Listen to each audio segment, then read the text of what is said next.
বর্তমানে পশ্চিমবঙ্গে ভ্যাকান্সির সংখ্যা হচ্ছে টোটাল প্রায় 2.5 লাখেরও বেশি।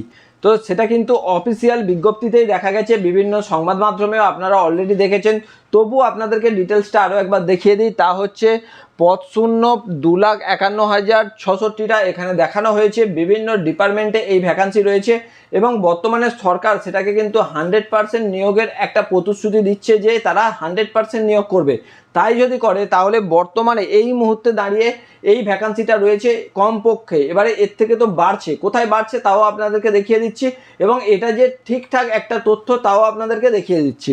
প্রথমত এই যে ভ্যাকান্সি দেখানো হয়েছে, এই ভ্যাকান্সির এগেনস্টে কিন্তু বেশ কিছু রিক্রুটমেন্ট প্রসেস অলরেডি চালু হয়ে গেছে। মানে এখনও পর্যন্ত নিয়োগের যে বিজ্ঞপ্তি সেটা বেরোয়নি, কিন্তু ডিক্লারেশনটা এসে গেছে যে নিয়োগ হতে চলেছে।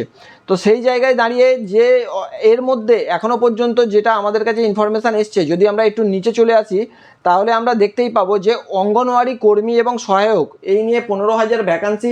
তা কিন্তু আপনারা প্রত্যেকেই জেনে গেছেন যে 15,000 নয়, এটা 16,000 ভ্যাকান্সি আছে। কিভাবে সেটা দেখাচ্ছি। অঙ্গনওয়াড়ি কর্মী এবং সহায়ক এই পদে রয়েছে 15,000 এবং একটু উপরের দিকে গেলে আমরা দেখতে পাবো এখানে রয়েছে অঙ্গনওয়াড়ির আইসিডিএস সুপারভাইজার। এই আইসিডিএস সুপারভাইজার হচ্ছে 1000। এই 1000 আর এই 15,000 মিলে 16,000 ভ্যাকান্সি, সেটা কিন্তু নিয়োগের প্রক্রিয়া চালু হচ্ছে। তো এই যে তথ্যটা এটা কিন্তু একেবারে সত্যি এবং তার সাথে এই যে সংখ্যা উপরে দেখানো হয়েছে, দেখুন এই যে সংখ্যা 2,51,000 তা আরও বাড়তে চলেছে। কিভাবে বাড়তে চলেছে?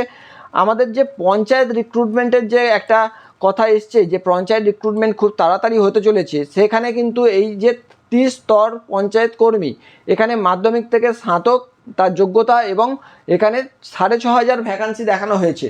আমরা প্রত্যেকে জানি এই ভ্যাকান্সিটা কিন্তু 2024 সালের ভ্যাকান্সি 6,500, তখন নিয়োগের একটা কথা হয়েছিল কিন্তু কাজ হয়নি। বর্তমানে এই ভ্যাকান্সিটা দাঁড়িয়েছে 11,000-এ। আমাদের পঞ্চায়েত মন্ত্রী তিনি ডিক্লেয়ার করেছেন যে এই যে ভ্যাকান্সি সেটা 11,000-এ দাঁড়িয়েছে এবং 11,000 যে ভ্যাকান্সি সেটাকে ফিল আপ করার চেষ্টা চলছে। ফলে আপনাদের এই যে ভ্যাকান্সিগুলো দেখানো হয়েছে, আপনারা আপনাদের যোগ্যতা অনুযায়ী, এখানে যোগ্যতাও পাশে একটা টেবিল দেওয়া হয়েছে এবং তার সাথে কত বয়স এজ ক্রাইটেরিয়াও দেওয়া হয়েছে।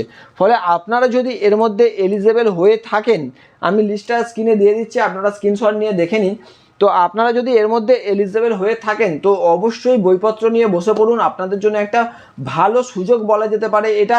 কিন্তু কবে এর অ্যাপ্লিকেশান হবে, কিভাবে করতে হবে, অনলাইন অফলাইন সমস্ত প্রসেস আপনাদের জানতে হলে আমার চ্যানেলকে সাবস্ক্রাইব করতে হবে বা এই যে চ্যানেলটা এটাকে ফলো করে রাখুন, কারণ এই ভ্যাকান্সির সমস্ত তথ্য আপনাদের কাছে আমি তুলে ধরবো এবং অনলাইন অ্যাপ্লিকেশান কিভাবে করতে হবে তা সম্পূর্ণ মোবাইলের মাধ্যমে আপনি বাড়িতে বসে কিভাবে করতে পারবেন তা কিন্তু আমি করে দেখিয়ে দেবো। তো অবশ্যই চ্যানেলকে সাবস্ক্রাইব করুন এবং এখনও যা বইপত্র আপনার কোথাও তোলা রয়েছে সেগুলো সব বের করে ফেলুন এবং লেগে পড়ুন আরও একটা সুযোগ নিতে।